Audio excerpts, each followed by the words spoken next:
Shalom Bapak Ibu Saudara yang terkasih di dalam Kristus. Salam damai sejahtera buat setiap daripada kita semua. Sebelum kita memulai hari ini, ibadah hari ini, izinkan saya untuk mengucapkan Happy New Year 2022. Selamat Hari Tahun Baru 2022, Saudara. Tentunya seperti yang kita sudah sadari bahwa hari ini untuk kita beribadah mengawali tahun yang baru ini, unfortunately kita tidak bisa berkumpul secara fisik Bapak Ibu Saudara, secara face to face. Mengingat beberapa saudara-saudari kita ada yang terkontrak dengan the COVID-19 semenjak 2 minggu yang lalu. Dan as a matter of update Bapak Ibu Saudara, setiap saudara-saudari kita yang terkena oleh virus ini, they are recovering well, memasuki masa pemulihan dengan baik. Dan dukung kami semua untuk kita berdoa, mendoakan mereka semua sehingga mereka terus dalam penjagaan Tuhan yang kuat. Nah saudara, seperti yang kita sudah bilang bahwa hari ini just because of what's been happening, we had to make a couple of quick decisions, dan kita harus switch the service to become online. Dan tentunya untuk hari ini berbeda dengan yang biasanya, kita tidak ada session praise and worship yang mengawali ibadah online kita. Tetapi saya percaya bahwa kehadiran Tuhan senantiasa ada dari rumah ke rumah, dari hati ke hati. He is an omnipresent God. Dia adalah Allah yang maha hadir dimanapun kita berada. Dan kita percaya dengan medium yang kita jalankan dan kita lakukan hari ini, Roh Kudus masih berbicara buat setiap daripada kita. Saya percaya dia berbicara dengan kuat buat kita, buat gerejanya, buat setiap daripada kita secara spesifik, secara unik, saudara. Mari saudara, sebelum kita masuk dalam pemberitaan firman Tuhan, saya mau ajak kita setiap daripada kita untuk masuk dalam doa. Tundukkan kepalamu. Terima kasih buat hari ini Tuhan. Kami bersyukur buat hari yang baru, buat tahun yang baru Tuhan berikan buat kami. Kami tahu kalau kami boleh sampai tahun 2022 saat ini, semua hanya karena anugerah dan kebaikan-Mu. Kami tidak akan pernah bisa sanggup, kami tidak akan pernah bisa berjalan sendiri tanpa penyertaan, tanpa tuntunan dan kehendak seizin Tuhan. Dan oleh untuk itu kami bersyukur. Dan mari hari ini Tuhan, saat kami mengawali tahun yang baru ini, kami tahu banyak tantangan di depan, banyak tantangan yang kami hadapi di tahun-tahun sebelumnya. Tapi kami percaya Tuhan, in this period of uncertainty, we always can find certainty in you. Di masa-masa yang tidak pasti ini, kami senantiasa bisa menemukan kepastian di dalam Yesus. Dan untuk itu Tuhan, kami percaya kami memiliki Tuhan yang tidak akan pernah terguncangkan oleh apapun. Kami berada di dalam keadaan kami menjadi bagian dalam sebuah kerajaan yang tidak akan pernah terguncangkan oleh apapun yang terjadi di muka bumi ini. Mari Bapak di surga, kami rindu pada pagi siang hari ini iring kami semua beribadah dari rumah ke rumah. Hamba-Mu berdoa dalam keterbatasan semua yang kami miliki, sekalipun kami tidak bisa bertemu fisik, on-site dan face-to-face. Kami mohonkan Roh Kudus terus berbicara. Kami mohonkan Roh Kudus berkarya dan berbicara buat setiap jemaat-Mu saat ini Tuhan.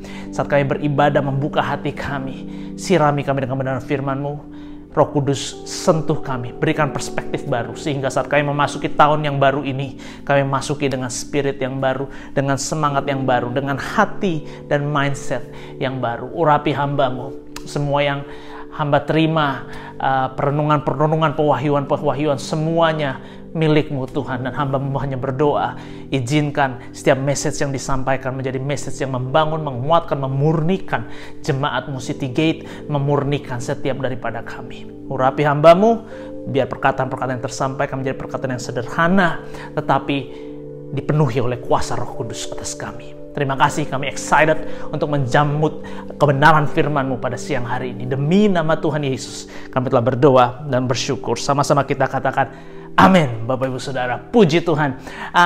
Bapak Ibu Saudara, hari ini kita mau mengawali tahun ini tentunya dengan kebenaran firman Tuhan. It is always a good thing and the right thing to always start the new year with the Word of God. Dan saat saya merenungkan apa yang Tuhan ingin sampaikan buat setiap daripada kita, buat gereja Tuhan, ada beberapa kata yang muncul yang saya akan bagikan buat Bapak Ibu Saudara pada pagi siang hari ini. Seperti yang kita tahu, tahun 2021 adalah tahun yang cukup unik. Kita masuk tahun 2021 dari sebuah pandemi dan lockdown yang begitu banyak terjadi di saat virus COVID masuk tahun 2020. Tahun 2021 saat kita mengawali semuanya seems to be okay, getting back to normal, sort of sense of normality. Kita mulai kembali beraktivitas, bekerja seperti biasa dan sebagainya. Dan tanpa kita sangka-sangka masuki bulan ke-6 tengah tahun 2021 di tengah semua ketenangan, ternyata Delta varian menghajar habis Australia yang memaksa kita untuk harus kembali masuk dalam lockdown yang dia menurut pandangan dan hemat saya lockdown tahun 2021 adalah lockdown yang lebih berat dan lebih tough dibandingkan tahun 2020 Bapak Ibu Saudara, dan kita harus lockdown sekian a good 4-5 months sampai mereka akhirnya vaksinasi berjalan dengan baik, hitting about 95% I think at the moment as we speak, dan ekonomi mulai kembali dibuka. Dan saat kita mulai membuka dan everyone sort of thinking that hey, kembali ke dalam normalitas kehidupan, masuk lagi another varian yang hari ini disebut dengan Omicron, dan hari ini as we speak the daily cases has gone up, has soared to all record high. Bahkan tahun lalu kita tidak pernah menyentuh angka di mana yang kita sentuh hari ini. Semalam angka tersentuh adalah 12.000 kasus per hari. Tahun lalu masih kisaran saya rasa sekitar seribuan lebih, dan kita sudah memutuskan untuk lockdown di bulan Juni tahun lalu, tengah tahun saat angka sudah menyentuh angka 2.000-an sekian, lockdown. Tapi hari ini kita menyentuh angka 12.000-an, dan kita bersyukur buat semua saya rasa semua vaksinasi yang sudah berjalan dan sebagainya. Tetapi memasuki tahun 2022 ada seperti awan hitam yang seolah-olah membawa aroma ketidakpastian. Banyak orang bertanya-tanya, what's gonna happen? Can we travel again? Can our parents fly back in here again? Bagaimana rencana, how's the outlook, the economic outlook tahun 2022? Satu hal saat saya merenungkan hal ini, saudara, satu hal saya sadari bahwa tidak ada yang pasti selama kita hidup di muka bumi ini. And the period of uncertainty that we have been dealing with in the past, particularly in the past 2 years, yang datang dalam bentuk pandemi, it will always constantly be happening ahead of us. The period of uncertainty selama kita hidup di muka bumi ini selalu akan hadir dalam segala macam bentuk. Mungkin hari ini yang kita harus hadapi adalah pandemi COVID-19. Tapi after COVID-19 probably there could be something else yang membawa ketidakpastian ke dalam kehidupan kita di muka bumi ini. Tapi saat saya merenungkan hal ini, saudara, saya percaya bahwa Roh Kudus berbicara bahwa istilahnya, well, look, times of uncertainty will be there all the time, will be around all the time. The periods of uncertainty, as long as we live on earth, we will be in those periods of uncertainty. Tetapi di dalam Kristus ada kepastian. Ada kepastian yang kita bisa temukan di dalam Tuhan yang tidak bisa diberikan oleh apapun di dunia ini. Dan saudara, saya mau men-share kepada saudara 3 kata yang muncul di dalam perenungan saya saat saya mempersiapkan firman ini, khotbah ini buat Bapak Ibu Saudara. Dan saya percaya ini adalah 3 hal yang Tuhan ingin kita pegang kuat memasuki tahun 2022. Yes, ada ketidakpastian. Yes, ada ketidakjelasan. Yes, ada kebingungan. Yes, tetapi bagi orang percaya, Tuhan memberikan kita kemampuan untuk kita hidup di dalam kepastian yang diberikan oleh Tuhan. Ada 3 hal di situ. Dan kalau saudara suka judul khotbah, saya berikan judul khotbah hari ini untuk masuk ke tahun 2022 adalah Certainty in Period of Uncertainty. Kepastian di dalam masa ketidakpastian.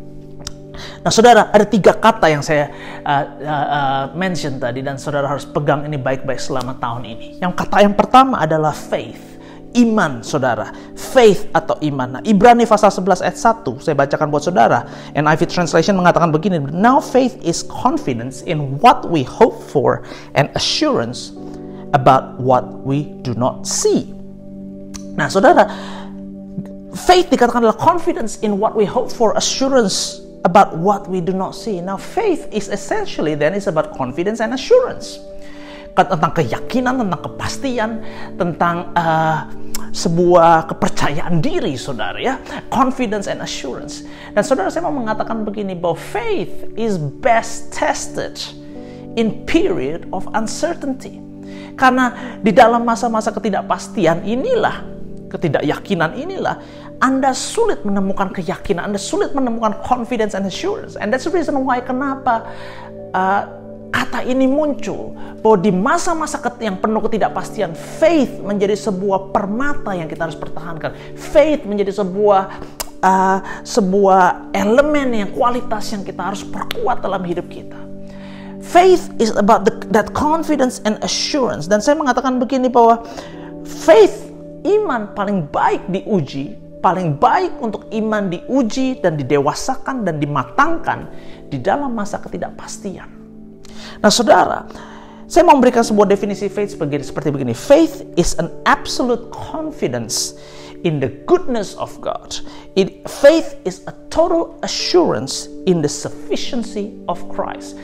Jadi faith, iman adalah sebuah keyakinan yang absolut di dalam kebaikan Tuhan. Sebuah kepastian yang total di dalam kecukupan Kristus. Nah, saudara, saya ada dua kata yang Anda harus pahami di situ. Bahwa faith is an absolute confidence in the goodness of God, in the sufficiency of Christ. Kebaikan, the goodness and sufficiency. The goodness and sufficiency. Nah, saudara harus perhatikan ini. Untuk manusia, the goodness and sufficiency, yang baik, kebaikan dan kecukupan, itu adalah sesuatu yang relatif. Buat saya memandang sesuatu baik, buat Anda lihat belum tentu baik. Buat saya menilai ini cukup. Buat Anda, mungkin Anda bilang tidak, ini tidak cukup. Jadi sufficiency, goodness, sesuatu yang relatif buat manusia. Tetapi di mata Tuhan, goodness and sufficiency is constant, is complete. Sesuatu yang pasti, saudara.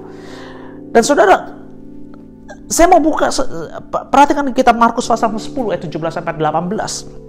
Dalam sebuah cerita yang kita sering kali dengar. As Jesus started on his way, a man ran up to him and fell on his knees before him. Good teacher, he asked, what must I do to inherit eternal life? Why do you call me good? Jesus answered, no one is good except God alone. Jadi saat seorang anak muda yang kaya datang pada Tuhan, apa yang harus saya lakukan untuk saya bisa memperoleh hidup yang kekal? Dia panggil Tuhan adalah the good master, Tuhan yang baik. Tuhan yang baik. Lalu Yesus bilang, kenapa kau panggil aku baik? Karena tidak ada yang baik selain Tuhan, except God alone. Dan saudara, kalau saya boleh bukakan 2 Korintus 12 ayat ke-9, Paulus mengatakan begini, but he said to me, my grace is sufficient for you, for my power is made perfect in weakness. Therefore, I will boast all the more gladly about my weaknesses, so that Christ's power may rest on me. Saudara, saat kita bilang tentang kebaikan, saat kita bilang tentang kecukupan, the ultimate standard of goodness, the correct measure of sufficiency must come from above. Saat kita bicara tentang kebaikan, sesuatu yang baik, saat kita bicara tentang kecukupan, standarnya harus dari Tuhan. Seperti yang Tuhan bilang, seperti yang Yesus bilang, no one is good, it's only God alone is good. Dan saat Paulus mengatakan dalam konteks tadi ayat di Korintus tadi, Paulus itu bilang, saya memiliki duri dalam daging. Dan duri dalam daging itu berbicara, teologian mempercayai itu sebuah penyakit fisik, dan Paulus mengatakan, coba ini tolong dicabut. Lalu Yesus berbicara buat Pak Paulus, bahwa istilahnya, kasih karuniaku cukup untukmu. Jadi saudara, saat kita bicara tentang standar kebaikan, standar kecukupan, standar yang kita harus gunakan itu adalah Tuhan. Sebuah standar yang Tuhan berikan. Kalau Tuhan bilang itu baik, Anda harus bilang itu baik. Kalau Tuhan bilang itu cukup, Anda harus bilang itu cukup. Jadi itu membutuhkan sebuah perubahan cara pandang. Untuk kita harus bisa mengenakan cara pandang atau lensa perspektif Tuhan saat kita bisa memandang atau memahami apa yang baik, apa yang cukup dalam hidup. Saudara, Nah, saat kita bicara Tuhan itu baik, yes, God is good. Saat kita bilang, ya God is good, atau kita sering nyanyikan lagu Christ is enough, ya Tuhan itu cukup. Apa maksudnya? Ada beberapa hal yang saya mau sampaikan di sini.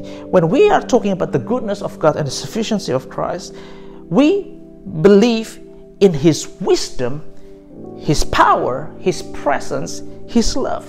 Kita mempercayai, saat kita bilang saya percaya Tuhan baik, kita belajar mempercayai hikmat Tuhan, His wisdom.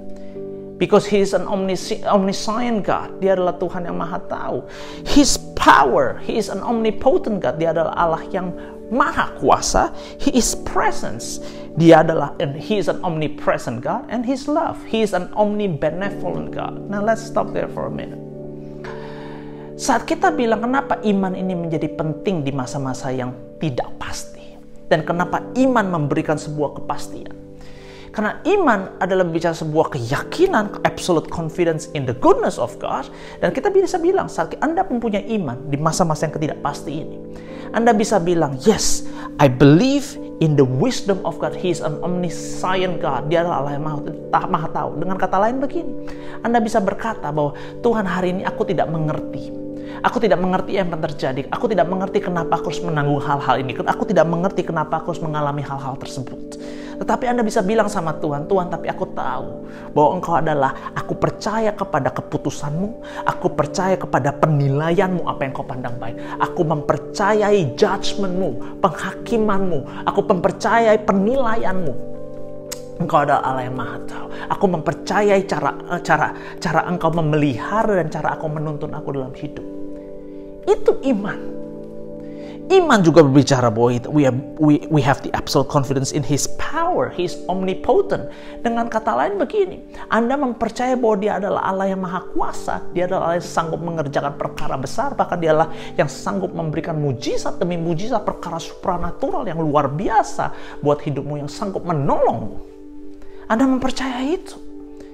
Tetapi iman dikatakan di sini adalah juga mengandung makna begini, bahwa sekalipun Dia tidak tolong engkau, sekalipun mujizat yang Anda nantikan tidak muncul, sekalipun doa-doa Anda tidak sepertinya terjawab, faith gives you that ability to have the confidence that, hey, I believe that you are superpower God. You are super powerful God. Engkau Allah yang sanggup melakukan, seperti Daniel berkata, aku mempercayai bahwa Engkau Allah yang akan sanggup melepaskan aku, tapi kalau Engkau tidak menolong aku pun, aku tetap menyembah Engkau. Itu iman.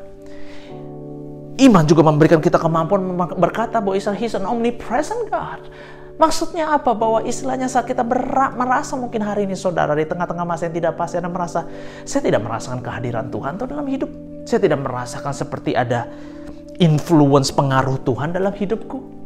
Iman memberikan Anda sebuah keyakinan bahwa istilahnya, sekalipun aku tidak rasa Engkau Tuhan, tapi aku tahu Engkau adalah maha hadir dan Engkau memegang kendali dalam hidup.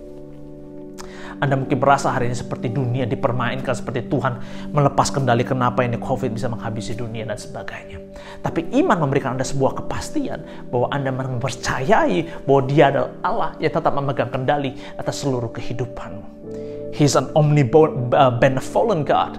Kita mempercayai bahwa Dia adalah Allah yang mengasihi kita regardless.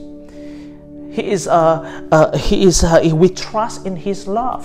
Kita percaya bahwa Dia adalah kasih. Allah adalah kasih itu sendiri. Sekalipun Anda hari ini merasa bahwa saya mengecewakan Tuhan habis-habisan, Anda mungkin merasa hari ini saya tidak layak. Anda mungkin merasa hari ini Anda merasa saya menyakiti hati Tuhan begitu luar biasa. Tetapi faith gives you that ability, that confidence in trusting in His love. Bahwa istilahnya bahwa you are loved by the King and you are loved by the Savior. Seringkali kita berpikir, saudara, bahwa kita men-treat Tuhan seperti kita men-treat manusia yang lain. Seringkali kita berpikir, menganggap Tuhan itu adalah, aduh, saya menyakiti dia, saya lakukan dosa hari ini, Tuhan sangat sedih. Lalu abis itu kita besok berpikir, aduh Tuhan, saya mau memperbaiki, saya berikan persembahan, seolah-olah saya lakukan hal yang baik, lalu membuat Tuhan senang kembali. Abis itu besoknya, aduh, nggak enakan kembali sama Tuhan. Kita merasa seringkali, saudara, bahwa kasih Tuhan buat kita seperti seolah-olah ditentukan oleh apa yang kita lakukan atau tidak lakukan.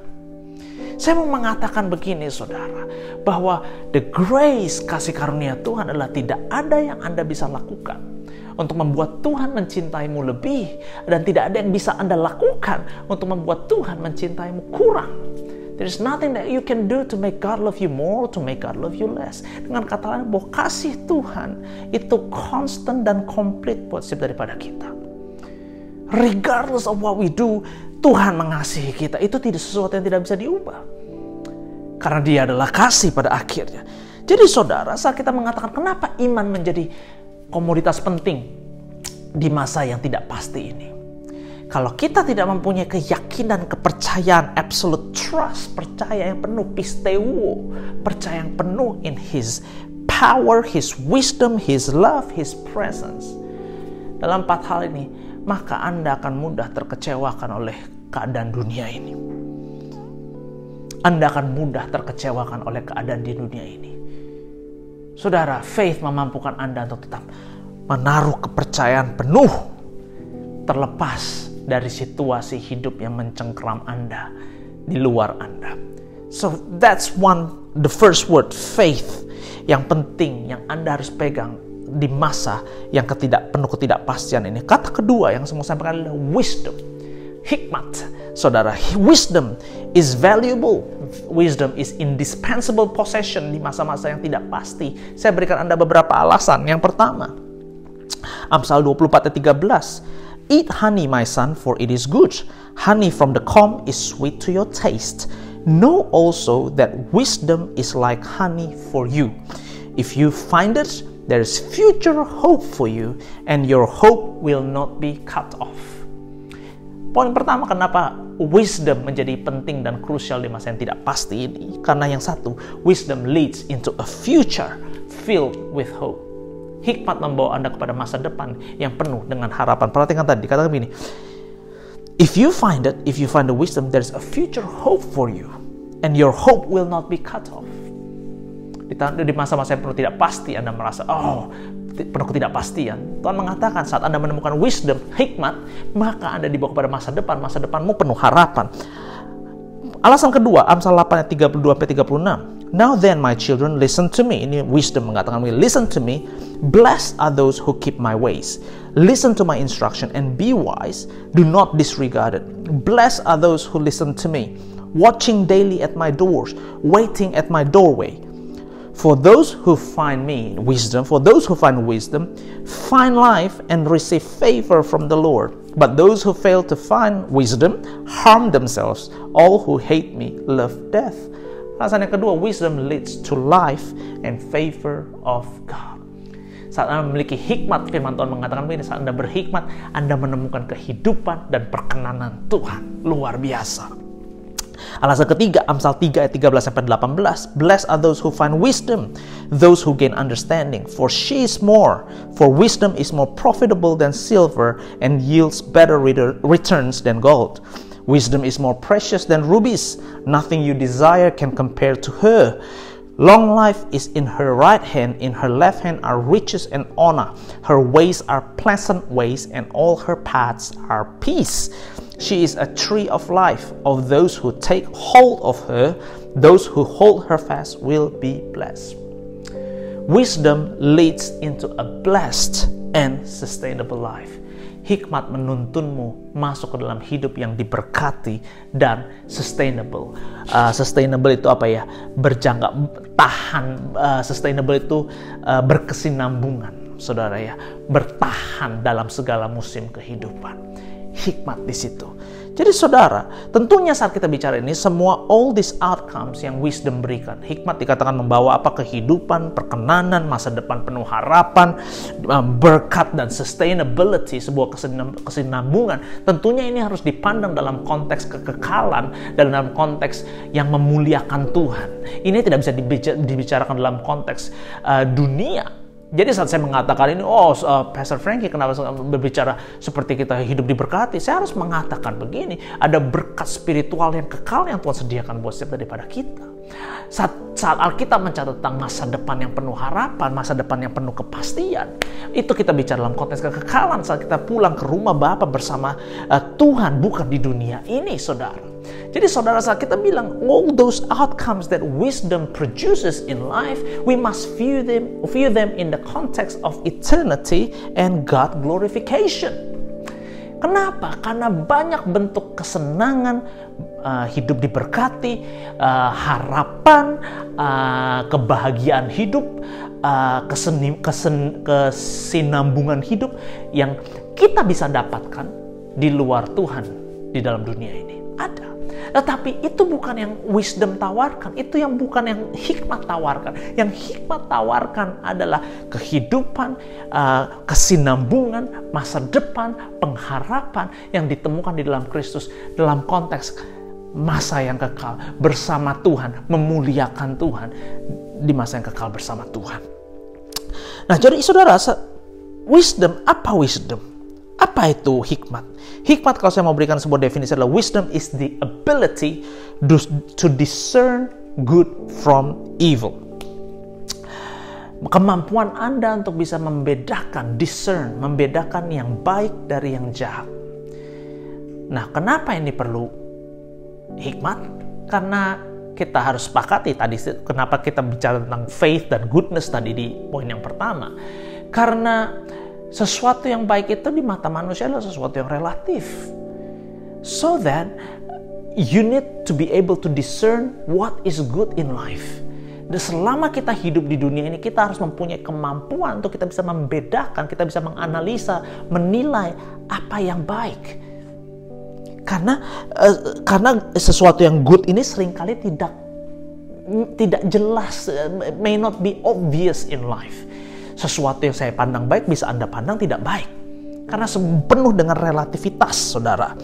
Nah, saudara, saya mau buka Amsal 9 ayat 10. The fear of the Lord is the beginning of wisdom, and knowledge of the Holy One is understanding.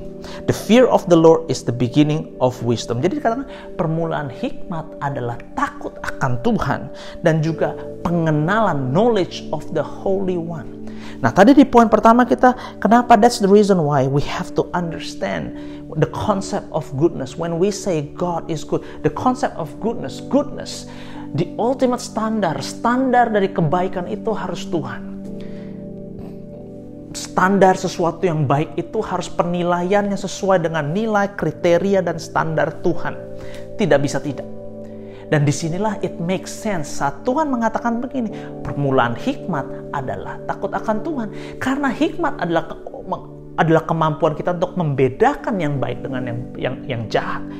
Dan yang baik itu hanya kita bisa temukan dan standarnya itu hanya di dalam Tuhan. Disitulah kenapa it makes sense, it makes perfect sense when the scripture says that the beginning of wisdom is the fear of the Lord and the knowledge of God. Anda harus mulai bersama Tuhan. Saat Anda mau menilai sesuatu ini baik atau enggak, you have to go back to God. As simple as that. Jadi seringkali banyak pertanyaan-pertanyaan diajukan kepada saya, oh Pastor Frankie, is this the right thing to do? Can I do this? Can I do that? First thing that I have to say that you may view that as good, but what you see as good may not necessarily be what God sees as good. And you have to go back to God because He alone, God is alone, the good God. Saat kita bilang tentang kebaikan, Dialah standar kebaikan itu sendiri. Jadi Anda harus datang kepada Tuhan dan Anda harus temukan di dalam Tuhan. So this is the wisdom. Saat Anda berpikir, jadi wisdom bagaimana untuk saya dapatkan? Fear and knowledge of Him. Takut dan pengenalan akan Tuhan itu jelas. Dan saat saya bilang takut dan pengenalan akan Tuhan, tentunya kita tidak singgung tentang pengenalan dan pemahamanmu akan firman Tuhan. Because God is the Word Himself. Firman itu adalah Allah sendiri. Jadi ini menjadi krusial. Pengenalan Anda akan pribadi Tuhan, pengenalan Anda dan pemahaman Anda akan firman Tuhan ini menjadi kritikal. Saudara, Roma 12 ayat kedua dikatakan, do not conform to the pattern of the world, but be transformed by the renewing of your mind. Pembaharuan akal budimu. Perhatikan ini. Then you will be able to test and approve what God's will is. His good, pleasing, and perfect will. Kata dalam terjemahan yang lain, saat Anda renewing of your mind, dikatakan kata terjemahan yang lain, then you will be able to discern the will of God. Anda bisa membedakan kehendak Allah, mana yang baik, yang good, pleasing, and perfect. Nah, disinilah bahwa istilahnya the domain, saat kita bicara bagaimana sih saya mendapatkan wisdom atau mempertajam hikmat dalam diri saya supaya saya bisa membedakan yang baik dan yang salah. The domain is in the mindset, tidak ada lagi yang lain. Jadi Anda harus memperbaharui cara berpikir Anda. Dan inilah sebuah proses mindset yang harus terus diperbaiki dan diperbaharui. Kenapa mindset ini menjadi penting? Karena your mindset will determine your perspective, cara pandang Anda. Your perspective will determine your action. Your action will determine your future or your destiny. Jadi saat Anda membicarakan mindset, kualitas mindset Anda akan menentukan kualitas wisdom Anda. Kualitas wisdom Anda akan menentukan kualitas hidup Anda di masa mendatang. Tidak bisa tidak. Nah, Kolose 1 ayat 9. For this reason, since the day we heard about you, we have not stopped praying for you. We continually ask God to fill you with the knowledge of His will, pemahaman akan kehendaknya, through all the wisdom and understanding that the Spirit gives. Perhatikan itu. Yohanes 1 ayat 5. If any of you lacks wisdom, you should ask God, who gives generously the wisdom to all without finding fault, and it will be given to you. Jadi saudara, saya mau mengatakan begini, hikmat tidak dibangun semalam. Hikmat being the discerning ability, itu tidak dibangun satu malam. Express, no. Anda tidak bisa bilang, saya hari ini bisa tiba-tiba punya hikmat. No. Wisdom, it has to go through the development, the ongoing process. You have to develop, it's gradually growing and evolving. Okay? Jadi ini sesuatu yang Anda harus gradually improve and build through a defined process. Sebuah proses yang ilahi sebetulnya. Jadi kita harus bisa membedakan antara wisdom and knowledge and understanding. Pengetahuan Anda dapatkan sebagai teori, Anda bisa kumpulkan di kepalamu.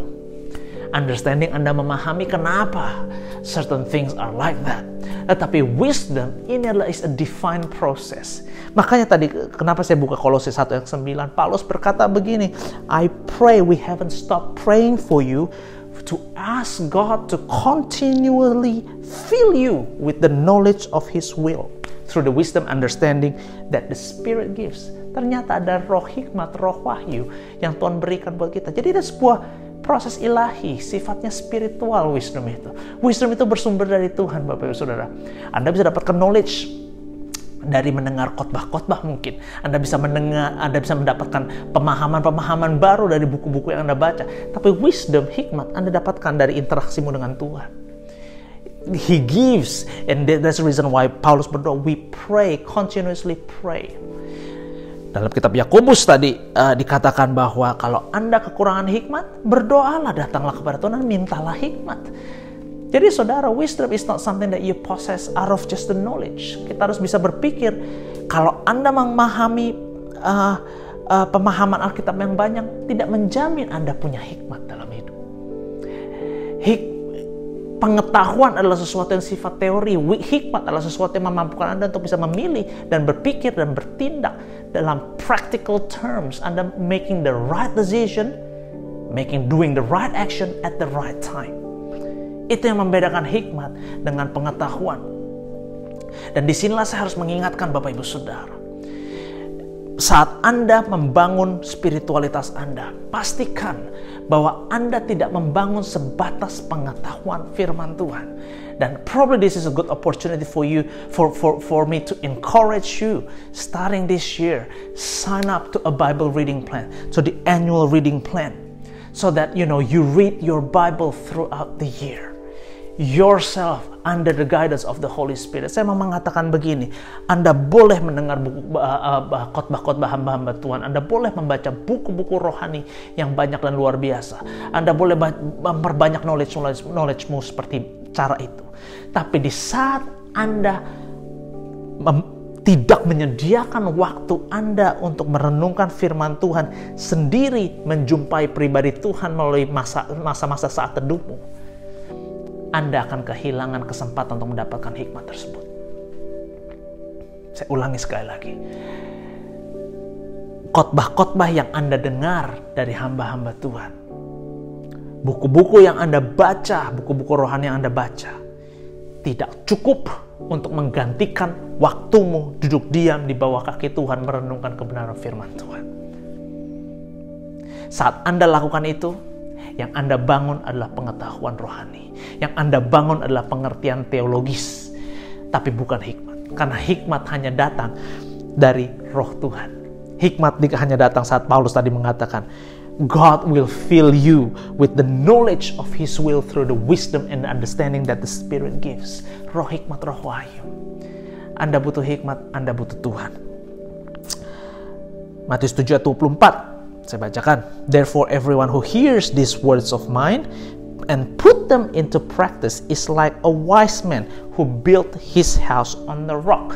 Mereka yang mendengarkan perkataanku dan put them into practice, melakukannya seperti adalah wise man, manusia yang bijaksana yang membangun rumahnya di atas batu. Jadi saudara, wisdom harus kita memandang bahwa it goes beyond just fearing and knowing about God. Wisdom, hikmat harus lebih daripada cuma sebatas pengertian akan Tuhan atau pengenalan knowledge. Tapi wisdom is only made complete. It must be followed through with the immediate, unhesitant, willful action in putting it into real practice. Perhatikan kata yang tadi ya. Everyone who hears the words of mine and puts them into practice. This is where the wisdom kicks in. Jadi saudara, wisdom gak cukup cuma sebatas Anda mendengar, oh iya firman Tuhan artinya begini. Anda mendengar khotbah seperti Anda mendapatkan pengetahuan. Tapi wisdom hanya akan terjadi, wisdom hanya akan termanifestasi, atau wisdom hanya menjadi complete di saat you move, you go beyond theoretical and you get into the practical. Saya ulangi sekali lagi. Wisdom is only complete when you move beyond the theoretical and get into the practical. Dan disinilah banyak orang Kristen gagal. Mereka boleh tahu banyak firman Tuhan, tapi saat mereka dihadapkan oleh situasi-situasi yang menuntut mereka harus put the words into practice, mereka gagal. Dan saya harus mengatakan begini, tidak ada hikmat di sana. Pengetahuanmu, pengertian teologimu tidak menjamin Anda berhikmat.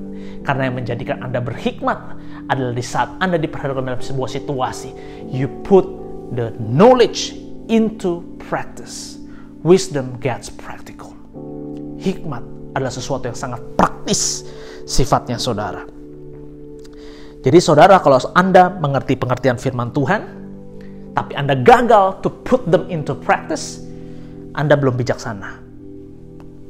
Berarti Anda belum seperti pria yang bijaksana ini yang membangun rumah di atas batu.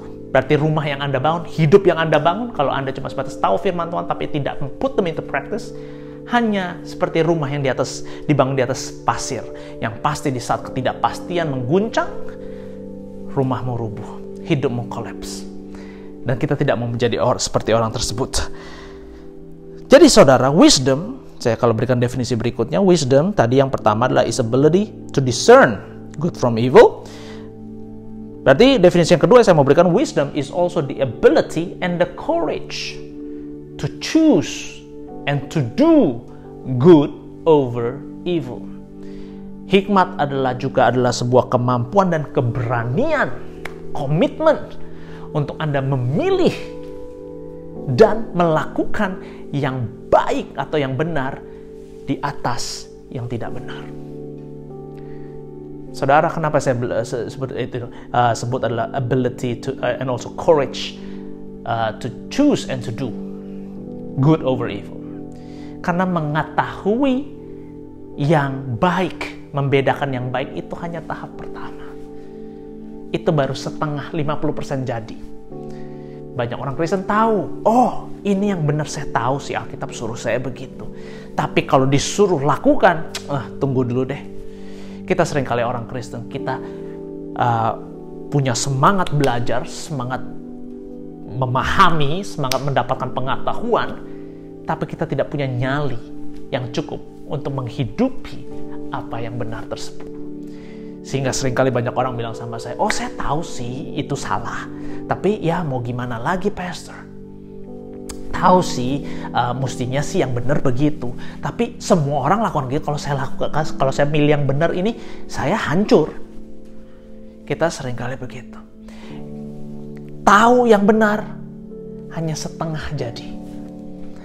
Wisdom is only complete when you have courage. Anda berani, Anda punya nyali untuk Anda put into practice what you know. Sehingga saat Anda memilih, you choose good or evil, you choose good. I know this is evil, I know this is good, and I choose good. Nah, saudara, wisdom menjadi penting. Karena apa, saudara? Life is uncertain. Kalau saya boleh bilang gini, what is certain in life on earth is that it is uncertain. Apa yang pasti, kepastian yang Anda dapatkan selama Anda hidup di dunia adalah bahwa hidup di dunia itu tidak pasti. Dan karena hidup itu tidak pasti, segala sesuatu bisa terjadi. Kenapa hidup di dunia ini selamanya kita hidup tidak akan ada kepastian? Karena it can be, ketidakpastian itu bisa terjadi melalui perubahan-perubahan yang inevitable, yang kita tidak bisa hindari, yang terjadi dalam hidup. Strings of events yang kita tidak bisa prediksi, yang kita tidak bisa antisipasi. It is uncertain through inevitable changes and unpredictable off-the-script events. Banyak hal-hal itu yang kita off the script. Maksudnya apa, saudara? Kita tidak tahu skenario-nya. Kita tidak ada yang tahu. Ada COVID-19, hidup di tahun 2000-an, kita harus menghadapi masa pandemik yang pandemik sebelumnya, yang ekuivalen dengan ini terjadi 100 tahun yang lalu. Kita tidak bisa menyangka-nyangka ternyata ada pandemi yang kita harus lalui. Kita tidak bisa menyangka-nyangka bisa ada terjadi krisis ekonomi yang terjadi, ada bencana alam terjadi. Banyak hal yang bisa terjadi yang kita tidak bisa pahami. Tahun 2021, 2020 kita mungkin ada masa-masa kita tertawa, ada masa-masa kita harus sedih, berduka, dan sebagainya. Banyak hal dalam hidup ini kita tidak tahu. Tapi saudara, disinilah hikmat dibutuhkan. Bayangkan saudara, seperti Raja Salomo, dia menjadi raja, lalu tiba-tiba dihadapkan sebuah kasus. Ada ibu yang bilang, ini anak saya yang satu lagi mati, dia ambil anak saya. Jadi satu bayi itu dibawa oleh dua ibu yang mengklaim itu anak saya. Dihadapkan kepada Raja Salomo, you tolong buat keputusan. Untuk menghadapi situasi seperti itu, Raja Salomo tidak bisa hanya mengandalkan knowledge, tidak bisa mengandalkan hanya sebatas pengertian, tapi Raja Salomo membutuhkan hikmat. Dan dikatakan cara dia mengambil keputusan tersebut, Raja Salomo bilang, bayi itu dipotong saja, sudah jadi dua. Lalu ibu yang sebenarnya dari anak itu bilang, jangan dipotong, kasih saja kepada ibu tersebut. Karena kasus tersebut dikatakan begini, hikmat Salomo itu dikenal sampai ke seluruh penjuru pelosok. Dan itulah hikmat. Saudara, event tersebut terjadi dalam kasus Salomo. Akan ada hal-hal, event-event yang terjadi yang kita tidak sangka, yang kita tidak hitung-hitung, yang kita tidak bisa masuk dalam skenario perhitungan kita yang terjadi dalam hidup kita. Perubahan-perubahan yang akan terjadi banyak dalam hidup ini. Dan disinilah wisdom menjadi penting. Hikmat dibutuhkan. Oke, itu hal yang kedua. Dan hal yang ketiga, saya akan cepat di sini, saudara. Kata ketiga adalah balance, keseimbangan. Saya akan bukakan Efesus 4 ayat 14-15. Then we will no longer be infants, tossed back and forth by the waves, and blown here and there by every wind of teaching and by the cunning and craftiness of people in their deceitful scheming. Instead, speaking the truth in love, we will grow to become in every respect the mature body of Him who is the head, that is Christ. Keseimbangan. Nah, saudara, saya mau sebut begini, bahwa maturity is an element critical to survival in the period of uncertainty. Kedewasaan adalah sesuatu yang sangat kritikal, yang menentukan survival seseorang. Apakah seseorang itu bisa bertahan atau tidak di masa-masa yang tidak pasti.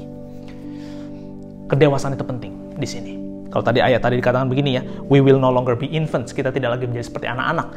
Yang apa, saudara? Ciri-ciri anak-anak itu apa? tossed back and forth by the waves, diombang-ambingkan oleh ombak, ditiup ke sini dan ke sana oleh angin. Itu ciri-ciri anak-anak. Dan saudara, tossed back, diombang-ambingkan oleh ombak, ditiup oleh angin ke sana dan ke sini. Itu adalah karakteristik dari periods of uncertainty dalam hidup. Saat kita bilang period of uncertainty, that's period of uncertainty.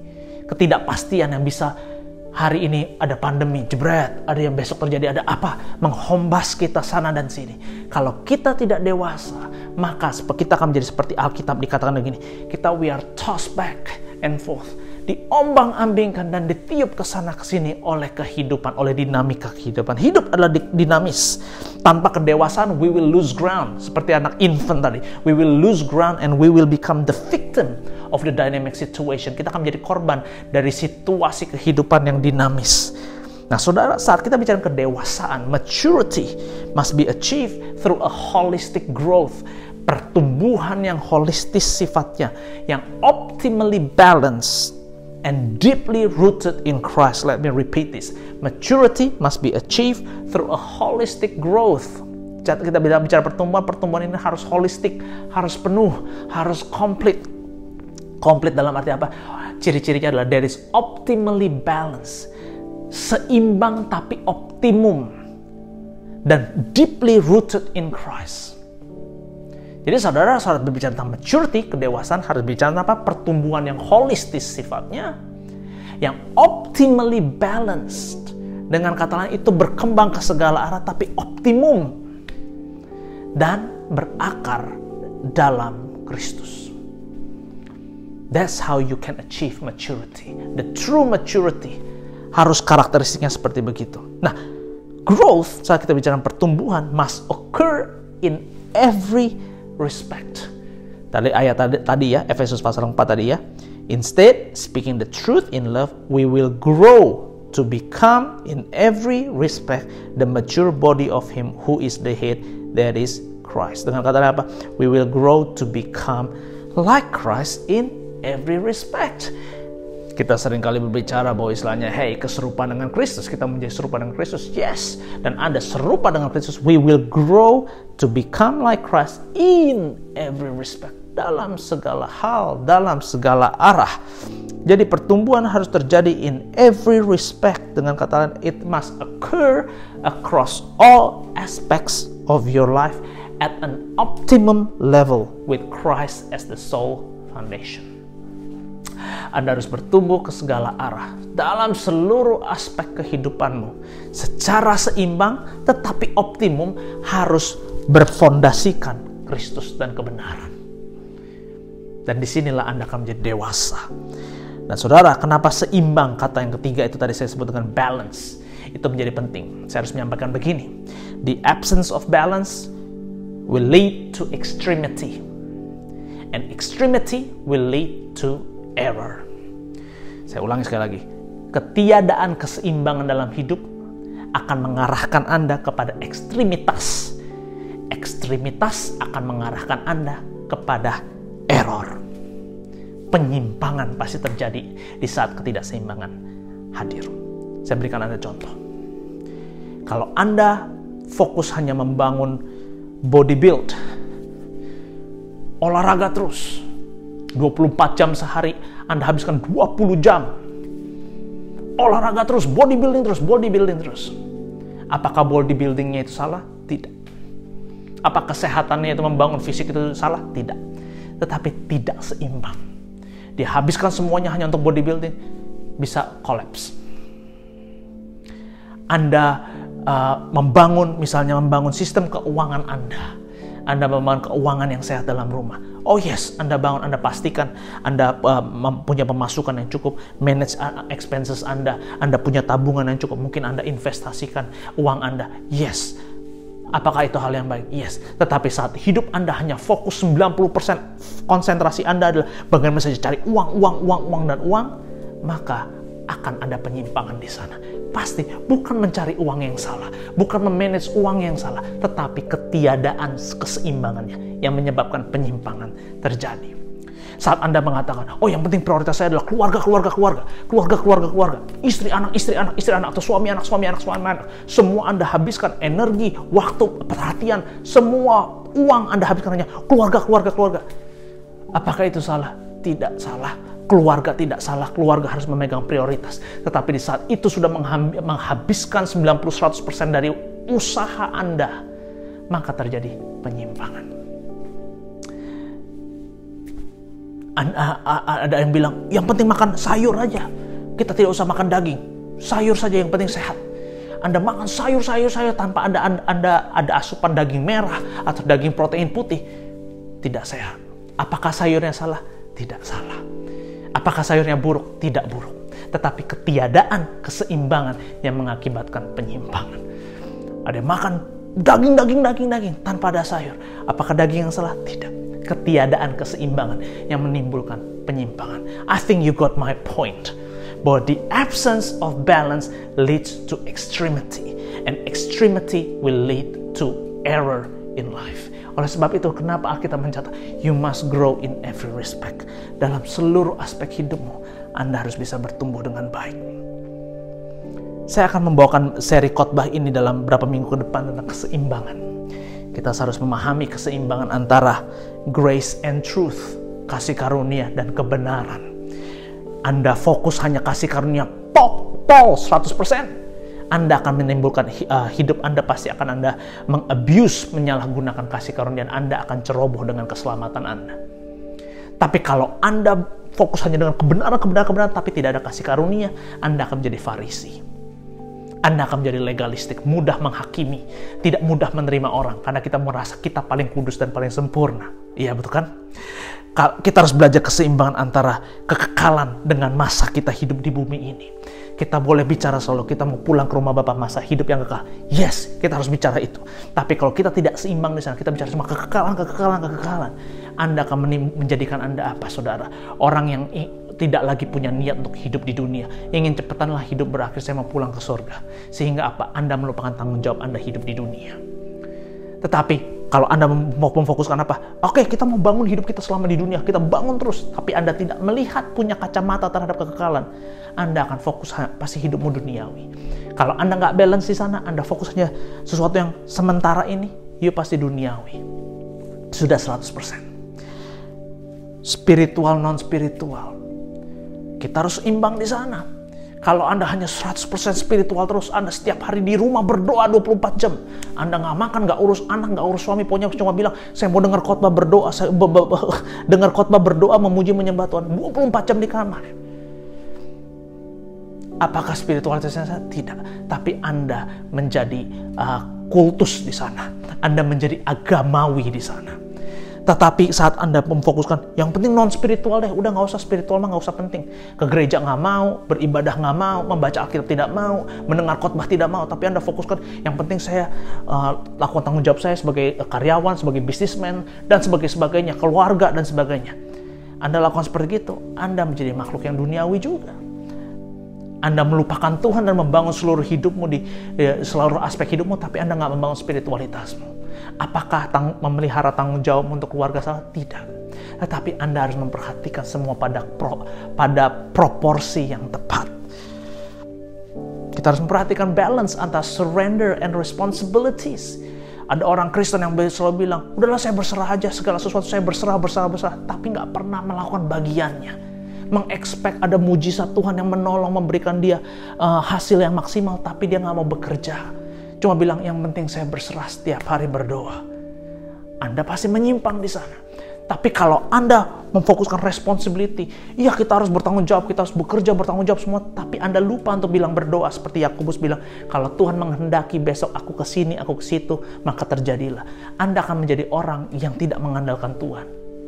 Anda menjadi orang yang sangat bermoral baik, berhasil dalam kadar standar dunia, sangat penuh tanggung jawab, tapi Anda tidak mengandalkan Tuhan. Jadi di sini you got the idea bahwa istilahnya ini bukan bicara masalah kutub satu dan kutub yang lain, tapi ini bicara tentang keseimbangan. Anda harus bertumbuh ke segala arah, karena ketiadaan keseimbangan pasti membawa Anda kepada ekstremitas, dan ekstremitas membawa Anda kepada penyimpangan. 3 kata Di masa yang tidak pasti ini, saya tahu tahun 2022 kita tidak ada yang bisa tahu what the future holds for us.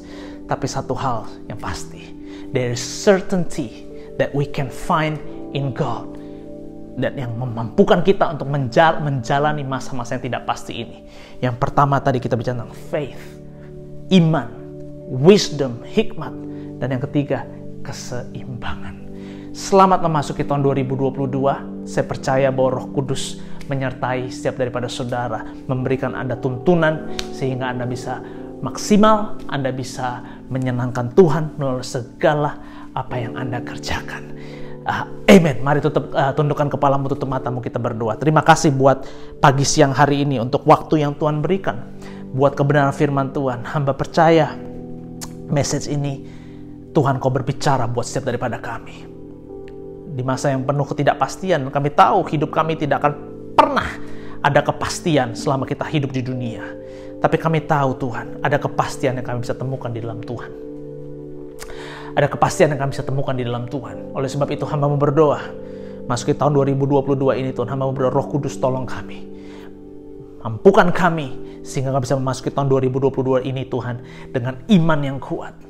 Dan kami mohonkan Tuhan hikmat dari Tuhan supaya kami bisa memahami kehendak Tuhan, kehendak dan mana yang baik, mana yang benar. Dan berikan kami juga keberanian untuk kami melakukan yang tepat, yang baik Tuhan. Dan juga Tuhan berikan kami kemampuan untuk kami bisa bertumbuh dewasa secara seimbang dalam seluruh aspek kehidupan kami secara holistik. Sehingga kami bisa menjadi serupa, grow in every respect to become like Christ. Thank you so much Lord. Bless this church. Bless everyone in it. Dan kami berdoa untuk mereka Tuhan yang masih dalam proses recovery dari COVID-19. Kami berdoa biar tangan Tuhan yang ilahi menyentuh dan membantu proses pemulihan sehingga saudara-saudari kami Tuhan bisa kembali pulih dan beraktivitas seperti normal. Dan juga berdoa untuk setiap jemaat-jemaat Tuhan. Melalui masa-masa ini kami tahu Tuhan banyak virus di luar sana dengan high case numbers every single day. But I pray for the protection from the Lord. You shelter us God. You protect us so that we can go through our days dengan aman karena Tuhan bersama kami. Tuhan yang tuntun kami, Tuhan yang tolong kami melalui masa-masa ini. In every single thing that happens in life, teach us to have that absolute trust in the wisdom, in the power, in the presence, and in the love of God. Regardless what happens, regardless our realities are surrounding us, God. We want to choose to trust that you are an omnipresent God, omniscient God, omnibenevolent God. Thank you, Father, for everything. Thank you so much for your grace. Thank you for your power in us. And thank you for the ability that you are giving us today. Kami masuki tahun 2022 ini dengan ucapan syukur. Terima kasih Tuhan. Mari jemaat Tuhan angkat kedua belah tanganmu, terima berkat Tuhan. Damai sejahtera dari Allah Bapa, kasih karunia dari Tuhan Yesus Kristus, penyertaan, pertolongan dan penghiburan dari Roh Kudus menyertai setiap daripada kita. Mulai dari hari ini sampai Maranatha, Yesus datang kedua kali menjemput kita di awan yang permai, bahkan sampai selama-lamanya. Kita masuk dalam masa yang kekal, langit baru, bumi yang baru, memerintah bersama Tuhan. Diberkatilah engkau di dalam nama Tuhan Yesus. Haleluya. Amen. Amen. Puji Tuhan. Have a great Sunday. Church, please stay tuned to our social media for any further updates ke depan tentang service-service yang ke depan. We will keep you posted on how we go. I really hope that I can see you all in person again on site very, very soon. Take care and God bless you. We love you.